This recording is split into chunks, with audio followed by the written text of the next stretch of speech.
그냥 권위적인 게 아니라 정말 원팀을 이루면서 서로 협력해 나가면서 이 자리까지 오셨구나라는 걸 또 느낄 수가 있네요. 다음으로는 김현권 변호사님께 마이크 넘겨보겠습니다. 먼저 인사 한번 부탁드립니다. 예, LKBN 파트너스에 근무하고 있는 김현권 변호사라고 합니다. 반갑습니다.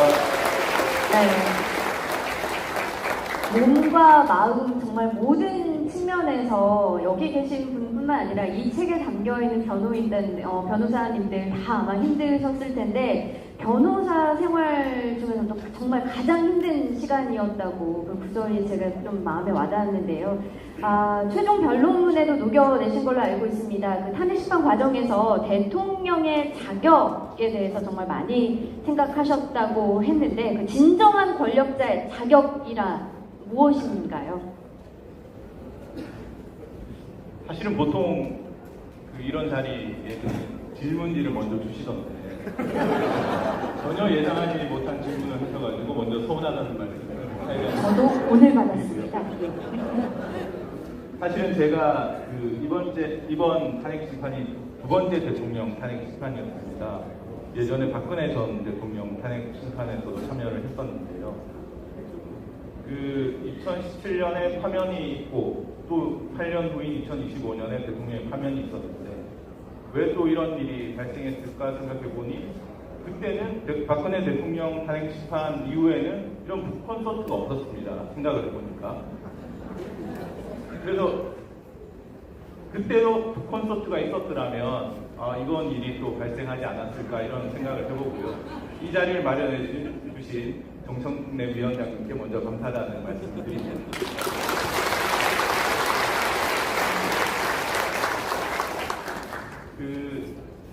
사실은 이랬던 것 같아요. 윤석열 전 대통령은 자기 본인이 대통령이 되니까 모든 사람의 위에 있다고 생각을 한 것 같아요.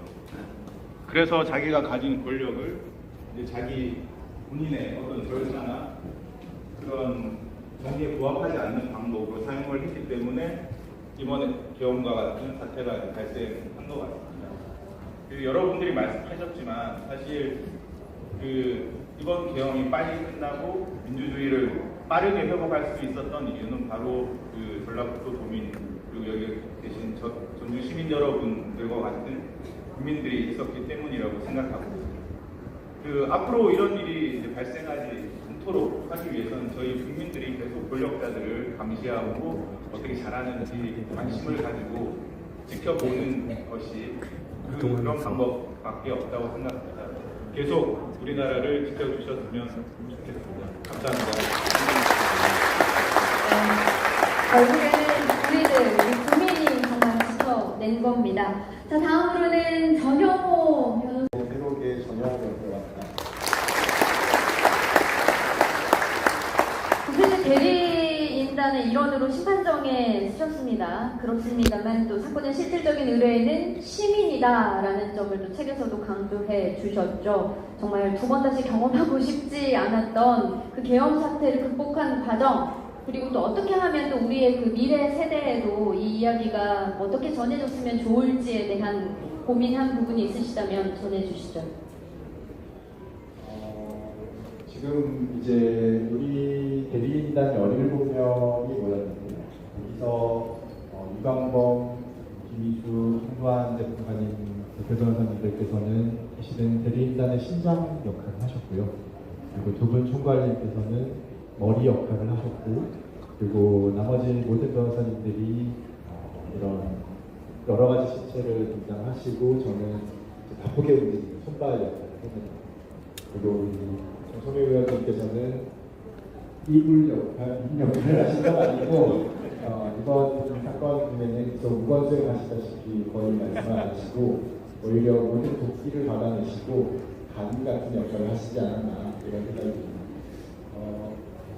사실 굉장히 바쁘게 돌아갔었기 때문에 사건을 담당을 하면서는 우리 시민들이라든지 국민들에 대한 생각을 별로 많이 못했습니다. 그래서 어차피 사건은 사건이고 이 사건을 그냥 진행하는 거는 변호사들이다, 대리인단이다 이런 생각을 막연하게 하고 있었는데 4월 4일에 선고가 나고 나서 파면 선고가 나고 나서 사무실로 돌아가기 위해서 이동을 하는데 거기에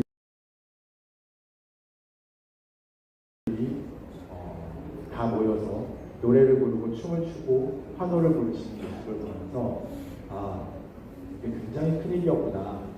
그리고 실제로 이 사건에 유해인은 우리 국민들이었구나. 그런 생각을 했습니다. 사실 그 생각을 하고 나서 이 국민들이 어떻게 이렇게 두 번의 대통령을 탄핵시키고 이렇게 민주주의를 지켜내는가라는 생각을 해보면 지난 40년간 우리 국민들 그리고 우리나라에 쌓여온 민주주의의 DNA가 있는 게 아닌가 이런 생각을 하고 있습니다. 내려오면서 이렇게 보니까 전주시의 상징이 부채 3개가 조화롭게 모여있는 그런 모습이더라고요. 그거의 의미는 전통과 미래가 통합된다 그런 의미라고 하는데 이 전북도 전주 시민들께서는 가슴에 가지고 계신 민주주의의 DNA로 오늘을 만드셨던 것 같고 그리고 오늘의 기억으로 미래 세대에도 국민을 지키는 나라를 만들자고 교육을 해주셨습니다.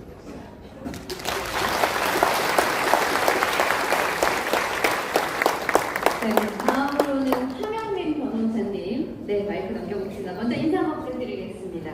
안녕하세요. 저는 우리 김진환 변호사님과는 12년 전에 로스쿨에서 제자로 처음 만났고요. 여기 전정호 변호사하고 같이 로스쿨에 좀 늦은 나이 입학을 했습니다. 30대 중반에 맡았는데요. 그때 가서 처음 뵈서 12년 뒤에 2년으로 이렇게 대리인단에 참석하는 영광을 누리게 됐고 그 2년으로 같이 이제 전정호 변호사하고 서울에서 법무법인 새록이라는 작은 사무실을 같이 운영하고 있는 황영민 변호사입니다. 반갑습니다. 네. 탄핵소추 대리인단 참여에 있어서 여기 계신 모든 분들도 여기 함께 하고 계시지는 않으십니다만 또 나머지 또 우리 변호사님들 같은 마음이셨을 겁니다. 정말 한치의 망설임도 없이 너무 좋다. 이 탄핵 심판 사건에 있어서 함께 한다는 것 자체가 나는 영광이다. 그러면서 또 고민 또한 또 깊어지셨던 걸로 알고 있는데요. 사실 이제 또 이런 두 번의 저희가 탄핵을 겪으면서 많은 또 성장통을 또 겪지 않을 또 성장통을 겪기도 했는데 우리 아이들에게 부모로서 어떤 점을 또 가르쳐 줘야 할지 또 남다른 고민을 해 오신 걸로 알고 있습니다. 이와 관련해서 좀 이야기를 풀어주신다면요. 네, 제가 김진환 변호사님에게 대리인단 참여 제안을 받았던 날이 12월 17일 저녁 한 7시 정도였는데요. 제가 일주일 정도 뒤에 오랫동안 계획했던 그 발리 여행이 계획이 되어 있었습니다. 물론 이제 12월 3일 날 온 나라가 뒤집어지는 탄핵 사태가 있으면서 과연 이 여행을 가야 될까 고민이 있었는데 다른 가족하고 한 6개월 정도 전에 이미 환불이 안 되는 호텔을 싸게 예약을 한 상태여서 그렇게 여행을 가야지 하고 생각을 하고 있다가 12월 17일 날 전화를 받고 저는 너무나 영광이고 할 수 있다면 당연히 해야 되겠다 이렇게 말씀을 드리고 전화를 끊으려다가 일주일 뒤에 여행이 계획돼 있구나 우리 집에는 어떻게 얘기하지 이런 고민이 들었습니다. 그래서 제가 제 아내에게 연락을 해서 여행이 계획돼 있는데 이런 탄핵 재판 굉장히 중요한 재판에 참여 제안을 받았는데 어떻게 해야 될지 고민이 된다라고 했더니 막 저를 혼내더라고요. 개혁으로 나라가 엉망이고 난리인데 지금 여행이 뭐가 중요하냐